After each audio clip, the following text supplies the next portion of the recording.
As y'all can see, we're on the beach, and we just wanted to say, peoples of the worldwide federated internet, what's good?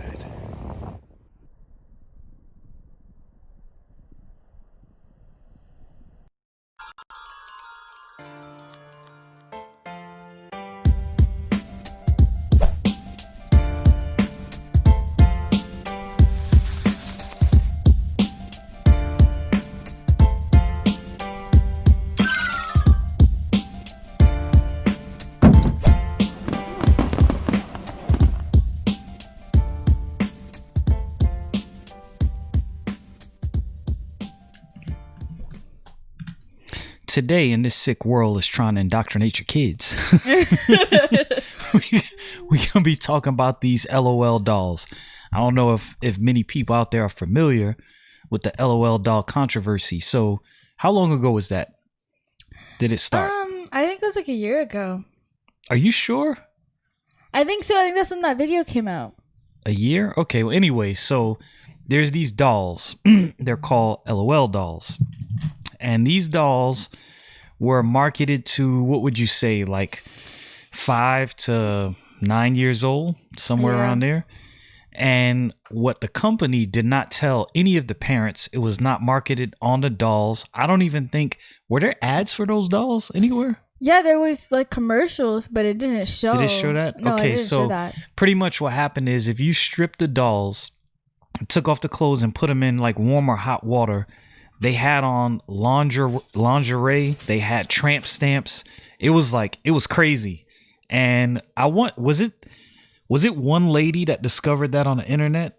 Yeah, she went on Instagram and she started talking about it, and then a bunch of people found out about it, and it was a whole thing. It was crazy. It was a controversy. It was a big controversy. Now, the one of the biggest things that made it, I guess, viral was the fact that the company didn't mention that in any of their documentation, as far as I know, from what I remember. And when the lady found it out, she was like, what is the point of this? Do we think that maybe they're trying to indoctrinate our kids into promiscuity? What do you think? What does promiscuity mean? Like, that means people who sleep around. Oh, yeah, I think it's trying to like train kids at a young age to be a certain way, because that's like 5 and 9, that's their most like influenced age. Yeah, so do you think they're trying to maybe make kids more comfortable with being sexually active really early? Yeah, I think that's where it's headed with these dolls. Yeah, so my niece, when did she post that? So my niece has kids, and she posted something about this to her. I want to say it was either her Snap, I think it was her Instagram story. This was probably a month or 2 ago. And when I saw it, I'd almost forgot about the story. But when I saw it again, it made me think about all of the things that you hear from some of these different conspiracy theorists online, people who say that they're trying to indoctrinate your kids and they're trying to force your kids to do X, Y, or Z. Now, generally speaking, I don't just jump out the window accepting a conspiracy theory. I'm not against conspiracy theories. They're things. It's very possible. But this is hard to deny. It really was. I was just so surprised. Like, I mean, I can get like swimsuits, that's like a normal thing, but it's a lingerie on. See, that's the thing is, it wasn't. Anyone who's listening to this, go look up the LOL doll controversy on YouTube. I mean, you can look it up on YouTube or just search it, Google, and then go images, and you'll see one of the first images that'll pop up is one of the dolls, and it's this black lingerie and leopard print tattoos on the legs. And I was like, what the heck? Like, this is marketed to little children. It's not like this was marketed as some kind of niche thing to teens. Not saying that it's good for teens either, but I could halfway understand that. This was marketed to very impressionable children. That's super nuts. Mm-hmm. I don't even know if that company's in business anymore. If they are, they shouldn't be. What do you think was worse? Do you think that was worse, or the cuties controversy from Netflix? I think the cuties was worse because it was like actually showing little kids doing like very inappropriate stuff. So here's something that somebody brought up that I never thought about. And I can't remember where exactly it was I heard this, but a commentator said, what about all of the little girls that had to audition in those outfits doing those things for grown men? I never actually thought about that. I was like, yeah, it's actually pretty sick. That's really sick. Like that didn't even cross my mind when I was like just thinking about it. That's just awful. I think people really need to watch. You can't. There's no way you can shelter your kids from everything. But I definitely think people probably need to do diligence and pay attention to what their kids are into. I wonder what was going through like the parents' heads when their children were auditioning. Like, did it not click to them that this is like not right? Sometimes I think people are so interested in getting their kids into Hollywood for the fame, money, fortune, whatever, that they willingly turn a blind eye to certain things. I don't know how else to explain that. That's what I think, at least. I don't know how, like, if I was any one of those parents, right? Like, let's say you or your sister were aspiring Hollywood actresses and young, and that script came to me, I would have been like, nah, B, you bugging if you think my daughter is auditioning for any trash like this. I think it's funny how it was like, you know how Netflix has like the top 10 now? Yeah, I haven't really paid attention too much to Netflix. I think it's funny how when Disney Plus has my attention. I think it's funny how when it was on Netflix, it's on top 1, but like usually when it's on top 1, you will like know it will broadcast it like on the big thing. Right. I don't know what it's called, but it didn't do that for Cuties, and it was number 1. And I was like, so if you're not gonna broadcast it because you think it's wrong, why is it here? So I heard somebody say something interesting. There's 2 guys I follow online, 2 video commentators, Abba and Preach. Cool dudes. I like listening to their content. I can't remember if it was both of them. But I know at least one of them said that the movie was made to be like a commentary on the over-sexualization of young people, which they could have gone about that a different way, though. Yeah, because so my thing is, okay, I can understand making a movie about that, but when you over-sexualize young people to prove a point about over-sexualizing young people, you kind of defeating the purpose of what you're doing. You're actually becoming part of the problem, my opinion. I can understand like a documentary on it or something like that, but this, I didn't watch the movie. I haven't seen it, but just from like the trailers and stuff, it was just crazy. Yeah, I don't think I'll watch it. But back to the LOL dolls. So this is something me and you have talked about before. So I have nothing against people who are gay, lesbian, whatever you decide to be. That's your life, whatever. You do what you want with your life.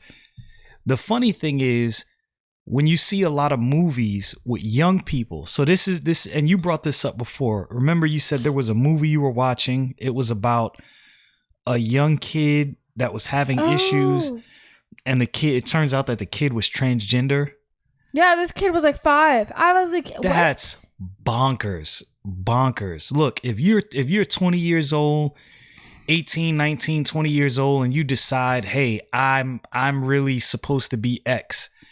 Look, live your life. Do whatever you do what you want. I don't have to agree with you. You don't have to agree with me. That's your life. But a kid? I personally have no problem with it. You can live your life, do what you want. But I just thought it was crazy that it's a 5-year-old, a little kid who doesn't even know how to count yet.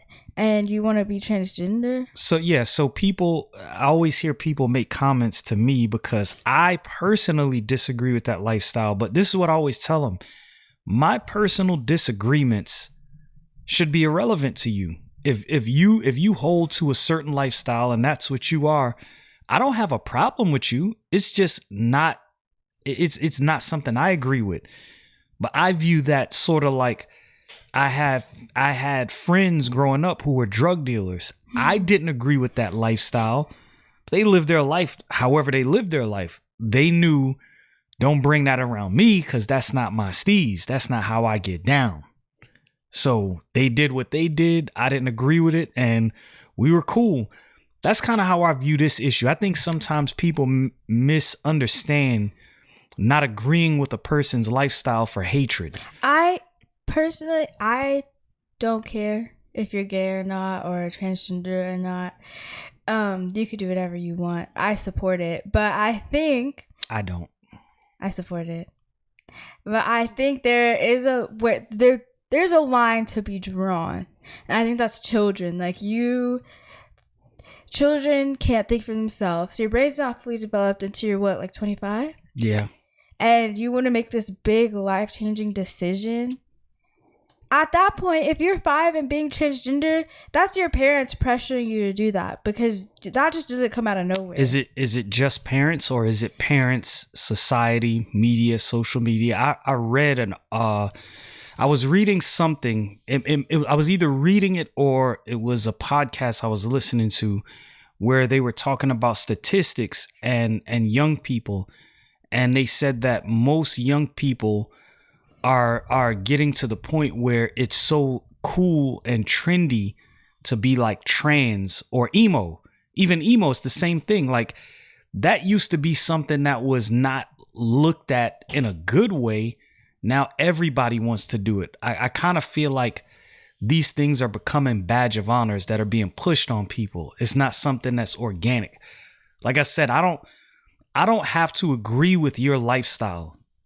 You can live however you want, and I can say, well, not my cup of tea. I don't agree, but that's your life. You know, you live your life however you live your life. I don't like the fact that people feel like you have to be forced to accept someone else's lifestyle. And here's the funny thing about that. The very people that say you should accept other people's lifestyle, they always hate on people like me who believe the Bible. It's kind of weird. I thought we were all accepting of everybody's lifestyle. How come you can't accept my lifestyle and my belief? The things that they did with Chick-fil-A? Was it Chick-fil-A? I think it was Chick-fil-A.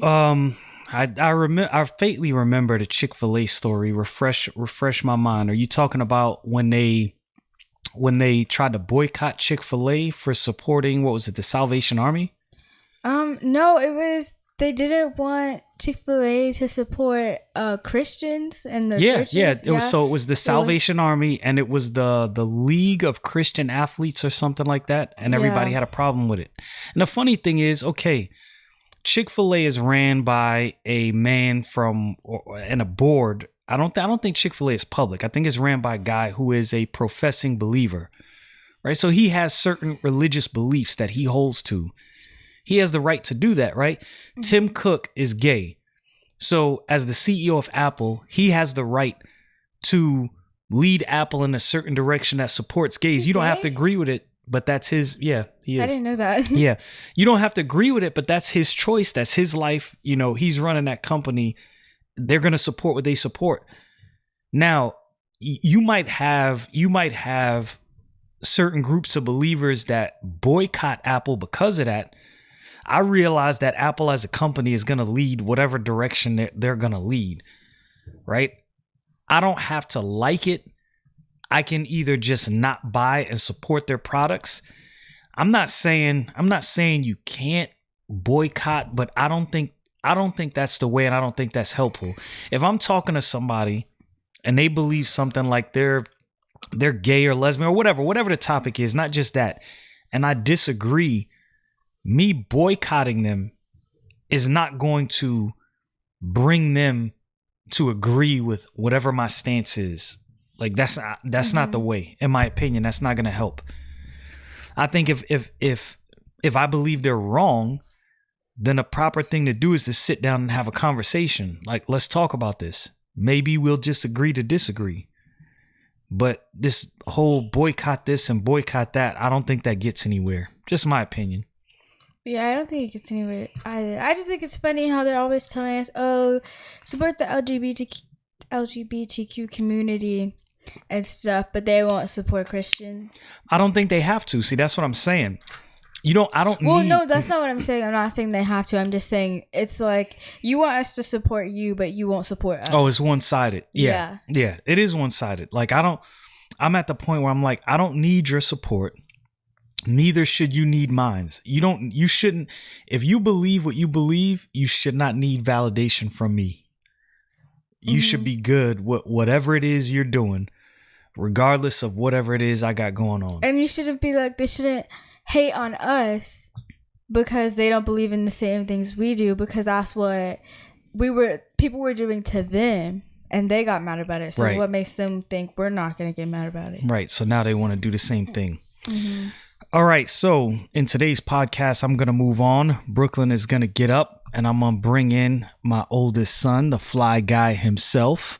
I wouldn't say that. Car guy, Subi guy. You know what I mean?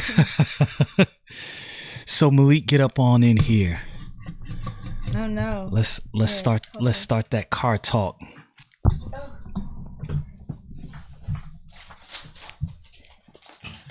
Swapping out people here. Malik got to get fly before he get on camera.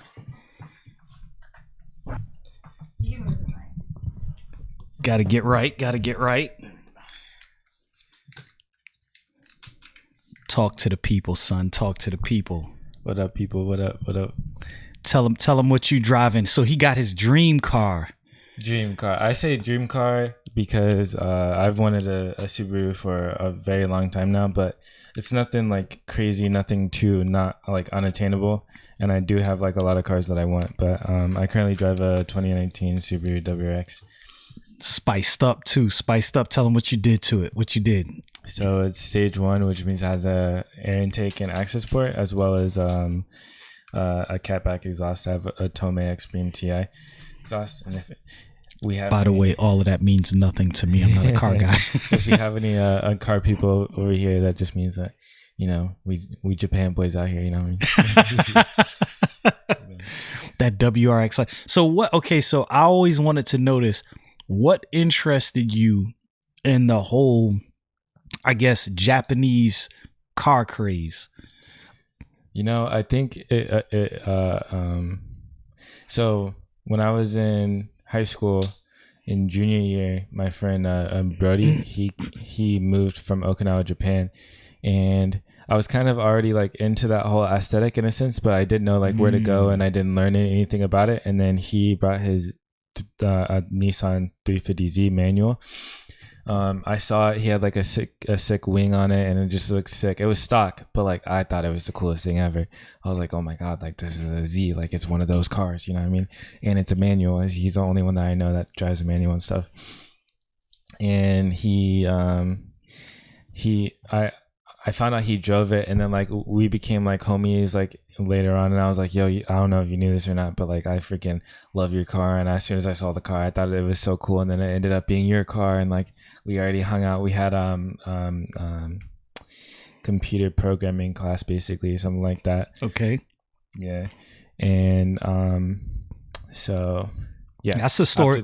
That's a story I actually never heard. I never knew that. That's kind of what sparked the interest. Yeah. So he actually, like, his style, like I was into his style too, like already. Okay. And then he showed up with it, and I was like, you know what, I'm gonna send it. I'm gonna just switch my style up. So I started layering clothes and stuff like that. And I don't know, like his whole aesthetic and his like personality, I thought he was so cool. And then after that, he's a pretty cool dude. Yeah, he's a pretty cool dude. Believe it or not, he sold a Z, and now he has an automatic like Land Cruiser, which is really dope. But like he sold a Z and everything, and the tables have turned. Like his style switched, everything switched, and now I'm the dripped out one. He's the like neutral one now. Dripping. It's kind of weird. I'm not saying like I'm super dripped, but like yeah, we both had the same style, and now he's like down here and I'm up here, I guess, in a sense. Like, so I got a lot of respect for. I won't go into detail about what he is, but I got a lot of respect for him. He's definitely a certified dude. Let's just say that. Yeah, he ain't no joke. Mm-hmm. he'll be up there with legends. Let's just put it that way. Oh yeah, for sure. He's in hopefully not in the way that we were thinking. Right. But he's definitely in a elite class. So when you got into that Japanese car market, and the reason I ask this way is because, see, when I got into cars, it was different. Like so I'm just gonna be honest with y'all. I grew up in the hood, watching all the D-boys. For those of y'all who are listening now, all the dope dealers, they had the BMWs, they had the Mercedes. It wasn't necessarily, whether they were manual or not, wasn't necessarily the issue back then, but it was just the Mercedes, the BMW. Like the flex on everybody. Oh, man. You it was know like, how much that was. And like they drove through the hood and it was just like, so luxury. Oh, yeah. So as soon as I got my traveling job, that was what, a year? I want to say a year in when I bought that Benz. Mm-hmm. Oh, you couldn't tell me I wasn't the man. That Benz was nice. You're talking about the C230. Yeah, the C230 that I had. Mm-hmm. So I had a C230 Sport, and then I traded that in and got a GLK 350. But where I was going with the GLK was super nice. It was. I think it was an upgrade in my opinion. It was. No, it was. But the maintenance costs on Mercedes, I'm gonna tell you, I love them. But Mercedes is for, in my opinion, Mercedes and BMW is for people with really disposable income. Like, you have to have a lot of money on hand to, I'm not going to say throw away. Basically, though. Yeah, basically it is money to throw away. Yeah, because you're too scared to work on your own car because it's so expensive. So you can't cut anything. And then apparently what you were saying, it keeps raising the price. Oh my goodness, maintenance. So that maintenance cost was crazy. So I led with that because I wanted to know what attracted you to Subaru, because that, I mean, realistically, unless you're around Subarus a lot, I mean, was it an anime influence? Was it just a Japanese influence in general? Or was it just getting into that car culture and seeing Subarus and that becoming like, yes, this is the vehicle? So I didn't really know what I wanted to do as far as like whenever I get the chance to purchase my dream vehicle and everything. And so I was looking at like a lot of cars, and multiple cars caught my eye. And so I had basically like a list, like 350Z, S13, 240 SX, stuff like that, like super JDM cars that were like, you would have to import them from Japan and bring them over here. And then there is like legends, like rally legends, like Evos and Subarus. And there's a couple others, like Velosters are pretty popular and stuff like that. But the Subaru and the Evo body style both like really the Velosters popular. Yeah. I did not know that in rally. Yeah. Huh. Pretty cool. Interesting. Yeah. And so the two body styles that stuck out to me was the Evo and the Subaru. I remember you were obsessed with Evos for a long time. I still am, to be honest. I'm not gonna lie. I thought the main thing, I'll get into it in a second. But so basically, I was sitting there just looking at price ranges and stuff. The better for prices was the Evo. For what you got more horsepower than the Subaru. Everything about it was screaming Evo, right? And then the main thing that stuck out to me was, for one, the interior. The interior in the Evo was like obviously like super subpar. Like you were not, it was not worth what you were paying, I guess, in a sense. Like it was just super low. And then it was like basically a Mazda 3 interior. Okay. A stock Mazda 3 interior in a sports car. Okay. And then in the Subaru, it was like top notch. So like you had like the CarPlay, touchscreen, heated seats, everything like that, sunroof, all that stuff. And then another thing that stuck out to me was I had to think about like if I wanted to travel like to Vegas or anything like that, because I'm in New Mexico, like if I wanted to travel, how would it sound and how difficult it would be? Because in an Evo, it's a 5-speed, and in a Subaru, it's a 6-speed. And I was like, well, that just speaks for itself. I don't want to be screaming down the highway on a high RPM so the whole time. That'll like destroy my engine. Right. Which it doesn't really affect the Evos too much. Evos are like really good engines and stuff like that. but it was that and the body style as well. So, and then also the history behind Subarus.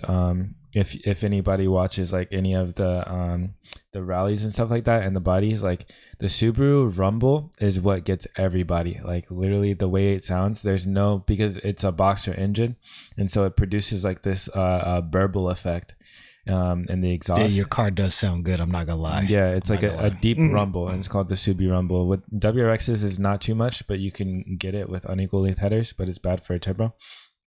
And then with like STIs, he's talking all that car talk. He flexing on everybody. With the STIs and stuff, they have the burble, so it's really cool. But Evos destroy Subarus most of the time unless you're built. So whenever I see a Evo on the street, I know to respect the power and not like try and race them. I'm like, nah, I don't want that smoke, bro. No, I like my car, but I know y'all are way better or whatever. So could you hook your car up to the point where you could mess with an Evo like that? Yeah, it would take a lot of money. You'd have to rebuild the engine versus an Evo. You don't have to rebuild the engine. Okay, so do you think you will eventually get rid of your Subi and go for that Evo, or do you think I want to cop both? Ooh, it's trying to big flex. I see. Yeah, you out so here. honestly, I'm trying to collect a lot of JDM cars. I'm a fan of all of them. I don't think I'm gonna sell my Subaru ever. Okay. I think that's gonna be my daily, and I'm gonna just stick around like 350 horsepower, with a built top engine, top mount. That's a lot of power for a car that size. You're gonna be blowing some. You'd be surprised at how much power like a lot of stuff is rocking. Like you can get stock engine, like stock internals Evo 10 up to like 700, 800 horsepower without having to rebuild the motor, which is pretty impressive because a lot of the times, like with Subarus, for example, you have to replace like the pistons and stuff, because if you have too much pressure from your turbo, it'll bend the rods. Yeah, bend the rods and stuff like that. Okay. You know, like sling a rod or something. Okay, yeah, that's too much pressure. All that car talk I don't know nothing about. He just going in flexing on us. I see you. I see. So if you had to, so let's say there was only one car you had to, I know this is going to be a hard question. It's going to be hard, but there was one car, like you could never buy another car.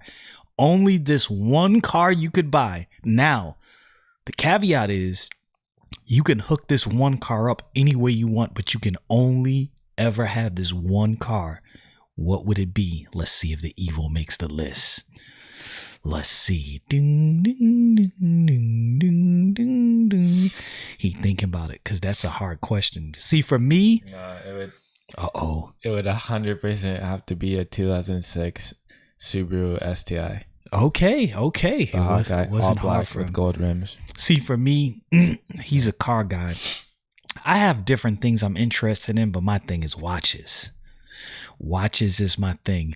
Watches are really nice. If I had to choose one watch and I couldn't get any other watch ever, it would be a Patek Philippe Moon Phase. I knew you were going to say a Moon Phase too. I would be so good with that watch and nothing else. Whenever you're going through this video, you at least got to put up like the STI and then like the Moon Phase, just so everyone knows what we're talking about. Okay, so like, I'll have to do that. He's gonna make me do some major editing right there. He's gonna make me do some major league editing. Okay, no, that's something slight. I'll do it.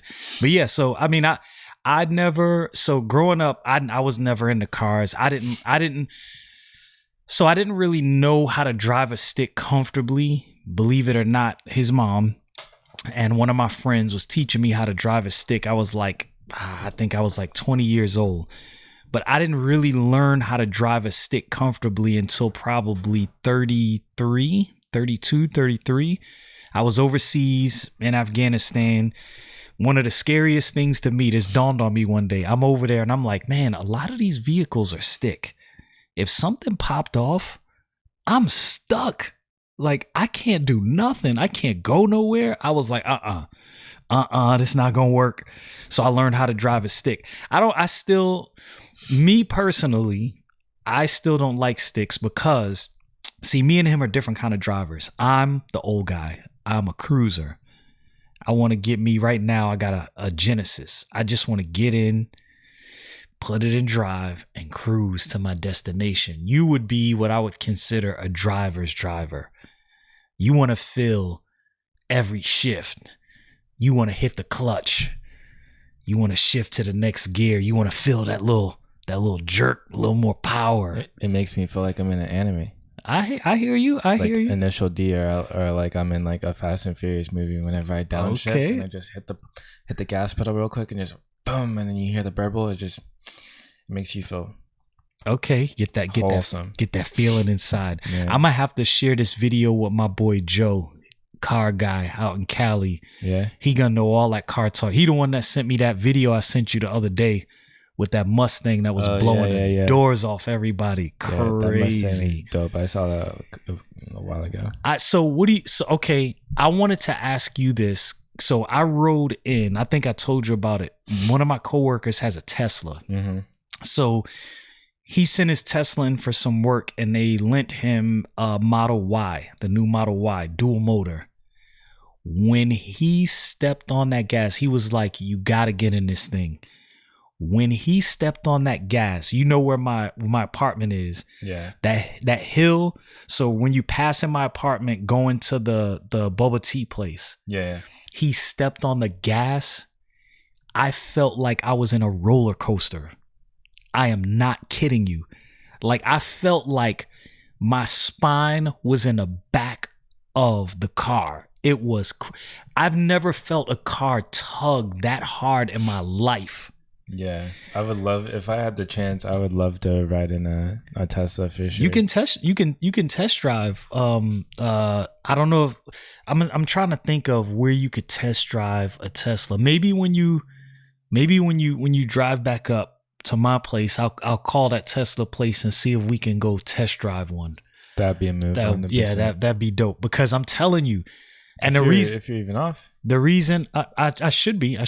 The reason I asked that is because do you think the electric car market will in any way change the JDM car craze? Do you think it will have any impact? So I would say no, just because the way you form the question. So I don't think it would change it in a sense that the people who are true like JDM or just American muscle, like any like true car enthusiast, they're always gonna have that passion. But it will change. I think it's 100% going to change the future and what the future of cars are going to look like. Like we're not going to see a lot of like exhaust cars, like the cars that we have now, where they're true like engine, motor, like everything like that. I feel like it's going to be majority of what we're seeing now, like electronic and battery power, like cars and stuff like that. But I think that a lot of the time I guess it will, in a sense, raise the prices of other vehicles. So, like all the vehicles that are like legends and stuff like that, those prices are gonna skyrocket up as they stop the production of everything, just because of like how booming the electric car scene is. I think you're right because the same thing happened in the watch market when electric electronic watches came about, digital watches came about. Mm-hmm. It didn't. It changed the watch industry, but it didn't get rid of automatic manual wind watches. But what it did do is that automatic manual wind watch movement became such a niche that it is actually a lot more refined, a lot more expensive. Mm-hmm. And when you have that automatic watch on, there's a certain level of respect you get from other watch guys. That's exactly what it's going to be with the cars. Yeah. Like it's going to be he got that real. Yeah. The respect level or like the rarity of the actual cars are going to boost. Right. I think so. I think, I don't know if I think gas powered cars are going to go away. I know a lot of people are thinking that they're going to go away completely. And I'm not sure that that's the case. And I think, to your point, I think because of things like the JDM car culture, right? drifters. I'm sure you could drift in an electric vehicle. Yeah, maybe you can. There's you can? actually, Okay.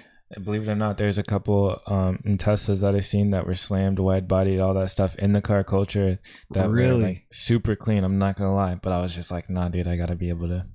you got I gotta you be got able to it's the have- control. Have some backfire in my Yeah, in it's my car. I think it's the control. Like there's something about, like, for me, right? Just looking at it from a watch standpoint.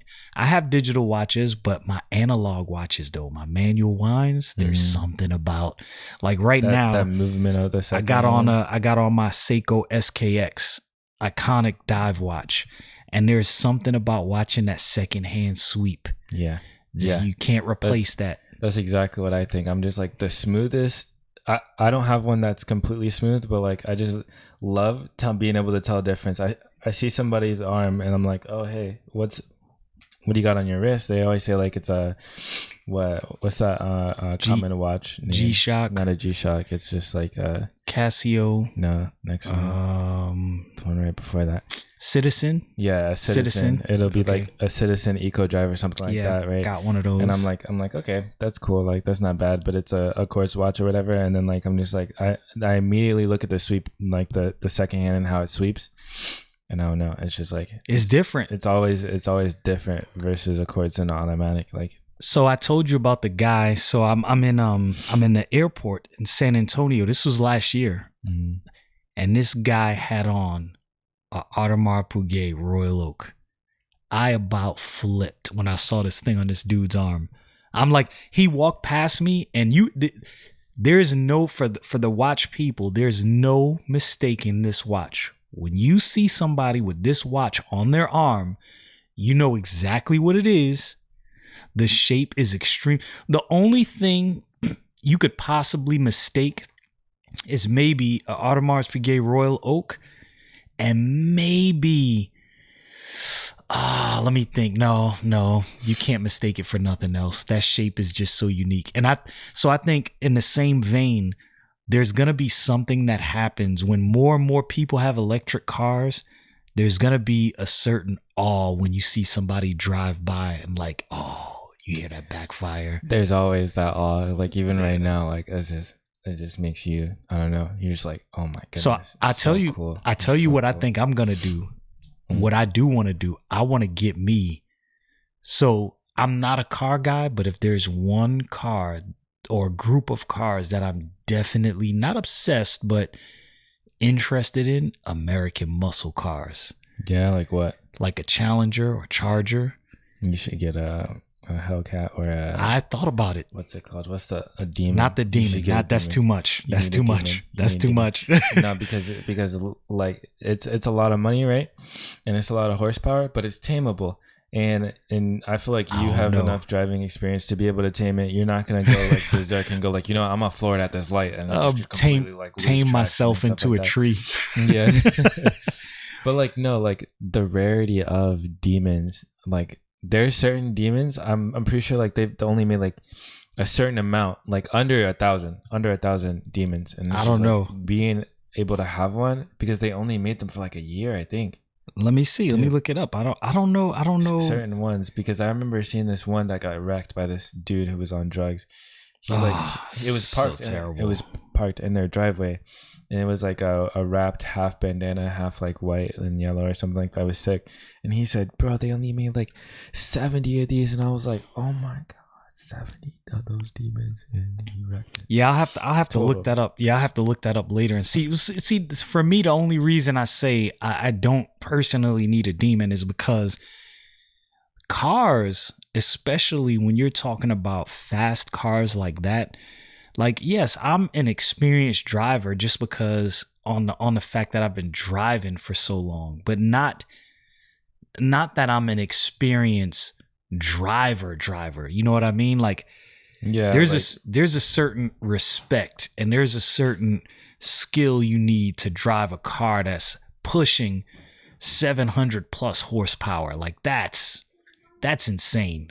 People get wrapped around trees and poles and stuff like that. They get away from you. They do that when they're just inexperienced and decide.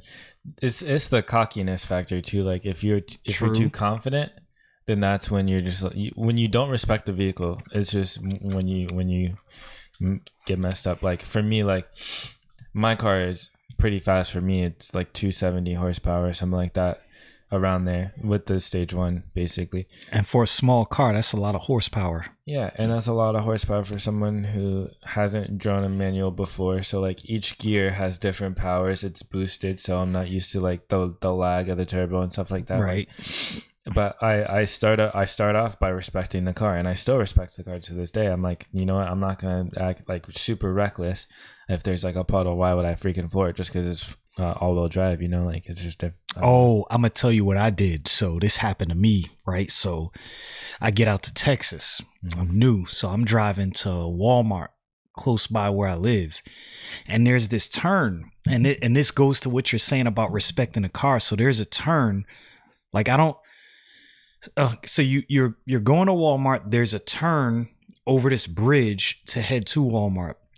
That turn is really tight, like the lane. So when you're going into the traffic, it's not a wide lane. It was raining, right? And my car is not anything crazy. I think I got like 310 horsepower, driving a 2015 Genesis. I love it. I stepped on the gas, and that thing almost got away from me. Yeah. And that's only 300 something horsepower because there was a puddle, right? And it's rear wheel drive. So when those wheels started spinning and kind of lost traction a little bit, man. So imagine now, take that and take a Hellcat. I think a Hellcat, even when you don't have, because from what I understand, there's 2 sets of keys. And the first set of keys is for a lower horsepower. And if I'm not mistaken, even that lower horsepower is like 450, 500. That's not even that much. Like, okay. It is. That's a lot. But when you're in the car scene, a lot is like 700 plus. So my boy 500 is plus. There's a lot too, but. So my boy Brad, I don't know if he still has it. I'm gonna have to ask him. He had a CTSV. And those are crazy. So last time I checked, so when he bought it, we rode in it, right? I was in the back. Another dude I work with sitting in the front, and he floored it.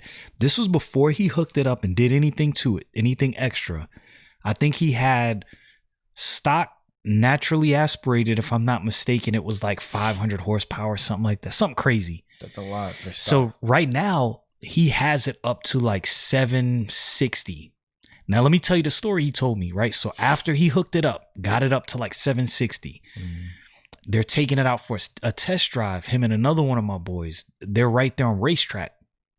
He said he gets out there, just lightly tapped on the gas, and before they knew it, the car had spun around in the road.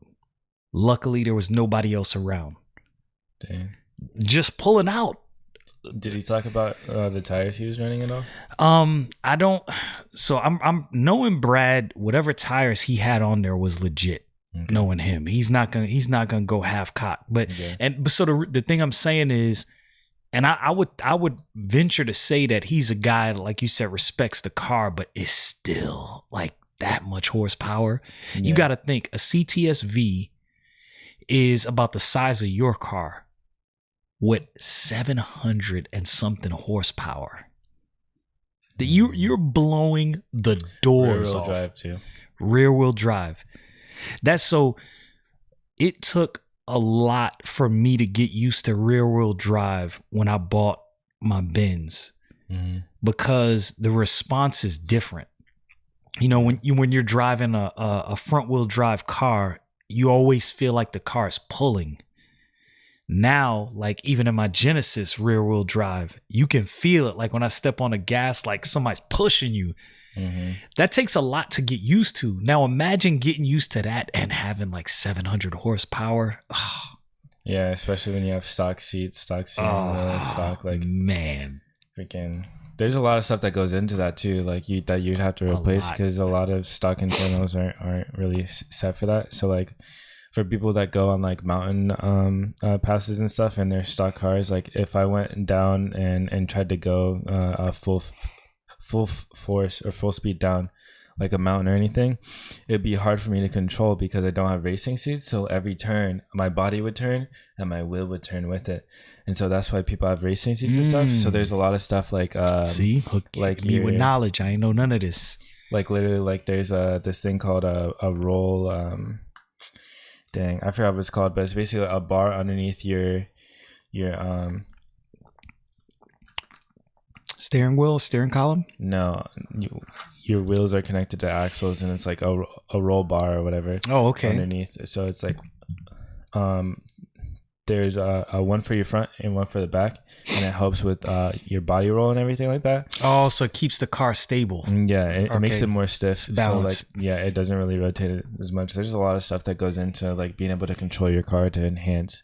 So like, you upgrade the power, but you need to upgrade your car to handle the power a lot. Like, so I would say just as much. If you bought a Demon, it would probably come stock with all of that, I imagine. Right? I mean, one would hope so, right? Yeah, being what it is. But Yeah. even still, I wouldn't trust myself with it. That's fair. And you know me, I'm a relaxed driver. I'm not I don't, normally do races and stuff like that. Although I will admit, full stop, when I got to Texas, somebody tried to test me on the highway. I had to put the Jenny in sport mode and let them know you don't want this. Yeah, we ain't go over the speed limit.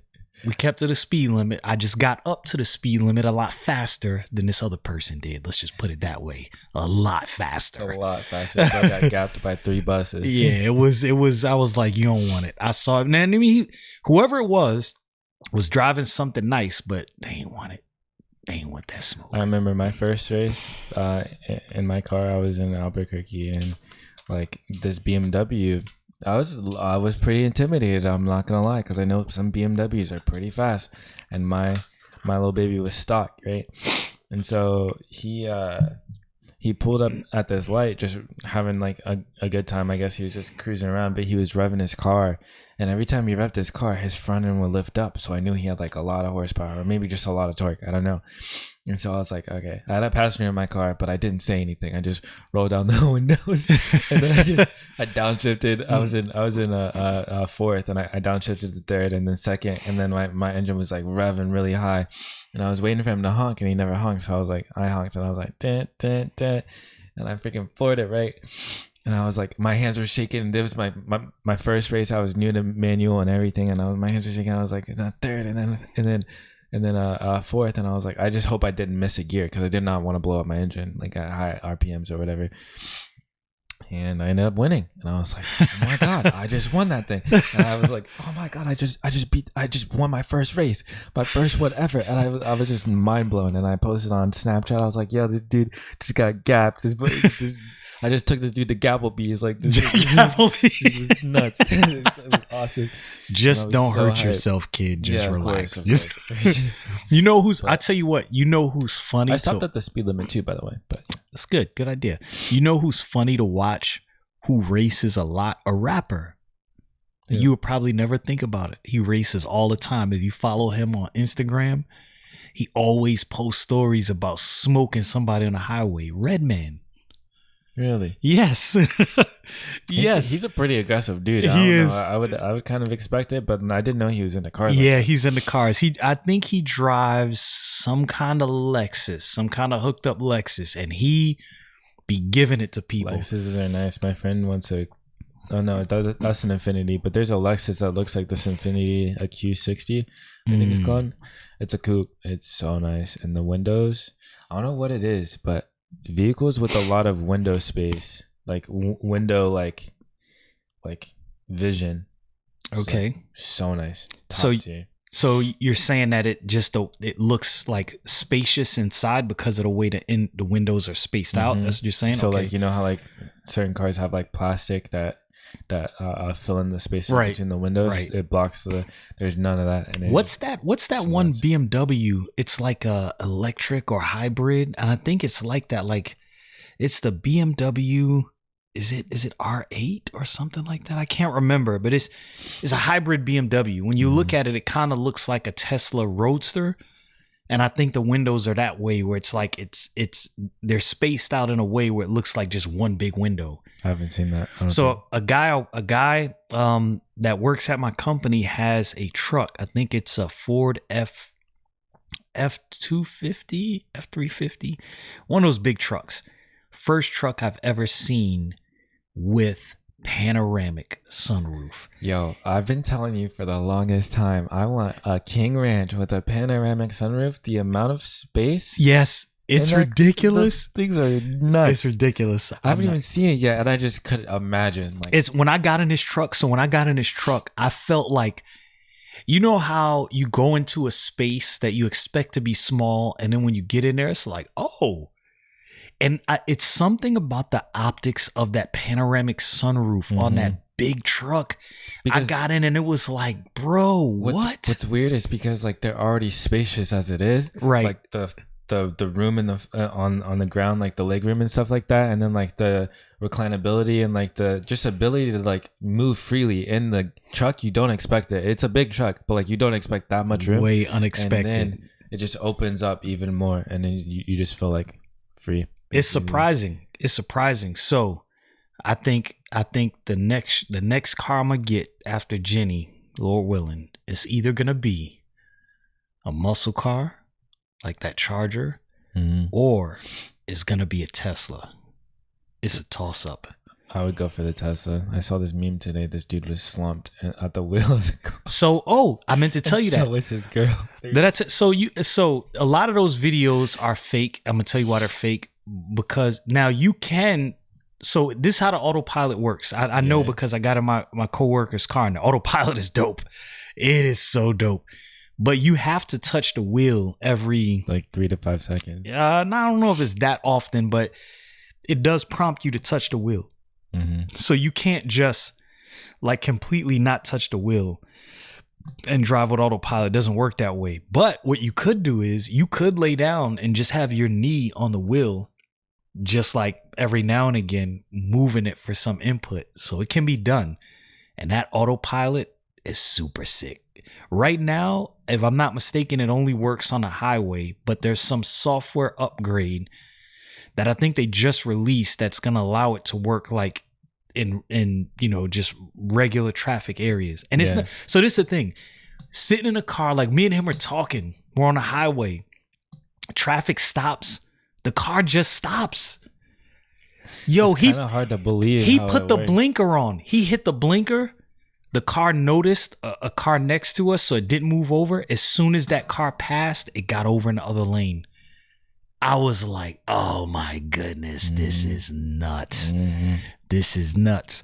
Well, folks, thank you for joining me on this episode of The Thinking with the Fly Guy and the Car Talk. We definitely appreciate it. Y'all know what it is. Stay frosty, people.